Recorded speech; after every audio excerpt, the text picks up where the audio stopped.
The Sahara is home to the world's largest desert city. For centuries, this place has thrived alongside the world's longest river. The city of 1,000 minarets is the capital of the Arab world, a megalopolis with a population of 20 million people. This is Cairo, Egypt, the megacity of the Middle East. Born on the east bank of the Nile 5,000 years ago, Cairo dates back to the time of the first Egyptian pharaohs and iconic pyramids of the ancient city of Memphis. Much later, in 641, the Arab general Amr ibn al-As founded the town of Al-Fustat, the seed from which contemporary Cairo has grown.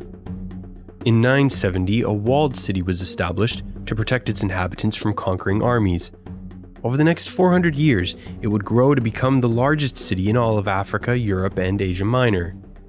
With almost 500,000 people, it was a key link in the lucrative spice trade, allowing it to thrive culturally and intellectually. Some of the earliest institutions of higher learning were established here at this time. The middle of the 14th century saw Cairo reach the pinnacle of its importance.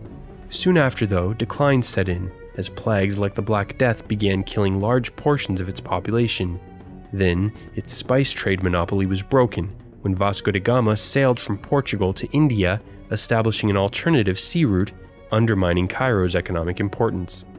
And, while under Turkish control, Cairo was relegated to just another provincial capital within the massive Ottoman Empire.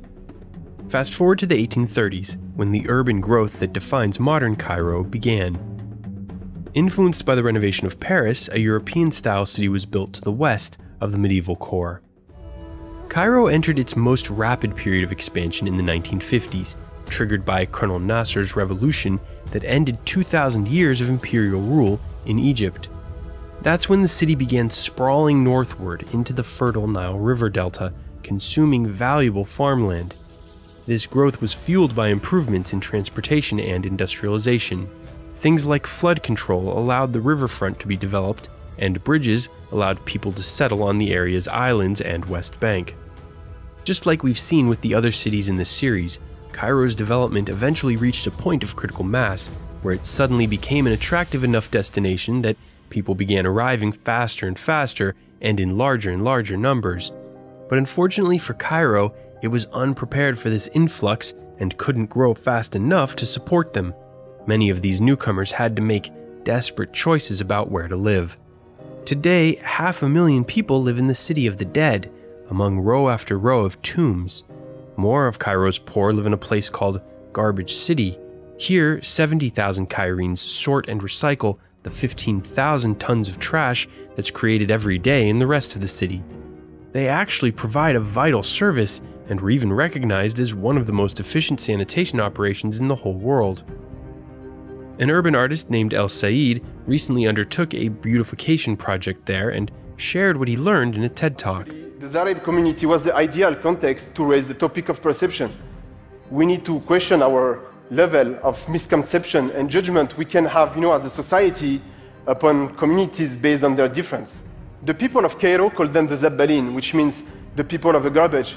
But ironically, the people of Manshiat Nasser call the people of Cairo the Zabbalin. They say they are the one who produce the garbage, not them, But even if you've got a home in Cairo, it's often built on shaky ground.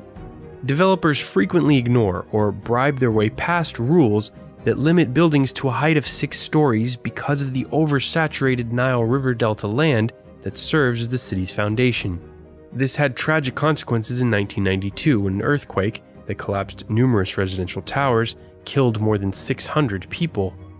Today, looking around Cairo from above also reveals that nearly all the rooftops are occupied by squatters who've made ramshackle homes on the only open space they could find. One of the ways the government dealt with overcrowding was to build a large subway system modeled after the Paris metro. It now has 1 billion riders a year and has somewhat eased the brutal traffic congestion, but it brought the unintended consequence of encouraging even more people to move to the city. In response, the Egyptian government has tried to relocate people to gleaming new cities they are continually building on the outskirts of Cairo. But with bad transportation options to and from there, these cities become too expensive to move to and fall flat every time. 22 of these new towns already exist. Designed for millions and millions of residents, they collectively hold a little over 1 million. It seems the excitement and connectivity of urban Cairo will always be more attractive than a life lived in overpriced suburbs further out in the desert. But wealthy developers haven't gotten the message. They're driven by profit and prestige rather than doing what's best for Cairo. And Egyptian Housing Minister Mustafa Madbouli seems to be listening to them. He recently unveiled a $40 billion mega plan to build an entirely new capital east of the city. He argues the project is needed to ease congestion and overcrowding in Cairo. It attempts to follow in the footsteps of other purpose-built capitals we've seen like Islamabad, Brasilia, and Canberra. At 700 square kilometers, it will be as big as Singapore and will aim to house at least 5 million residents. The project was originally led by the Emirati businessman behind the Burj Khalifa, although disagreements forced the Egyptians to turn to Chinese companies instead. This ambitious, risky project has many Egyptians wondering if it's the right way forward. What new capital are they talking about? They should pay more attention to the poor and needy instead. Millions of Egyptians are unemployed, and the government wants to spend billions of dollars on a new capital. The new capital city is a late decision. Here in Egypt, I don't know, but those in charge only start thinking after the problem has already happened. Perhaps one of the reasons President El-Sisi is initiating the project has to do with what Cairo has just lived through. In 2011, the world was captivated by the Egyptian revolution when millions took to the street demanding change. First, the 29-year rule of Hosni Mubarak ended. Then, the misguided and brief presidency of Mohamed Morsi was toppled by a coup led by the current president, El-Sisi. With a firm grip on power, it makes sense for El-Sisi to want to build himself a new capital, safely removed from the masses in Cairo, a city that is now home to nearly 1 in 4 Egyptians and is one of the fastest-growing places in the world. In the next 30 years, its population is on pace to hit 40 million. One of the factors that's bringing so many people is climate change. While Cairo is removed from the coast, the Egyptian city of Alexandria isn't, and it's already feeling the effects of rising seas. NPR's Jane Araf recently traveled there to tell the story. Egypt is one of the countries most vulnerable to climate change. Eventually, entire neighborhoods could be underwater. The Nile Delta is crucial to Egypt. More than half of its crops are grown in that triangle where the Nile spreads out and drains into the sea. In farmland along the Nile, diesel pumps bring up water from the river for irrigation. Increasingly, seawater is creeping in. A coastline that is continually creeping inland will force more and more people to move to Cairo. This will amplify the pressure Cairo's leaders already feel. But solutions exist to manage its growth. As long as smart ideas prevail and Egypt's precious resources, be they land, water, or money, are used in the most efficient way. In a documentary that's several decades old now, visionary environmental consultant Munir Niamatollah made the case that, despite its size, Cairo can thrive. Megacities really are an opportunity. They're not a burden.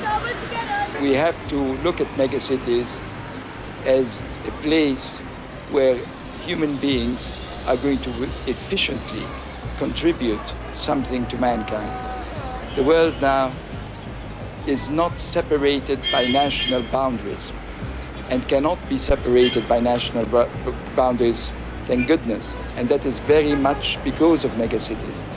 Megacities are playing a very, very, very important role in promoting peaceful coexistence and in making sure that the very important issues that concern our planet, such as environment, are indeed exchanged, attended to, and acted upon. Thanks for watching. If you enjoyed this latest video in our Megacity series, give it a like and a share so others can discover it too. For TDC, I'm Bryce Plank.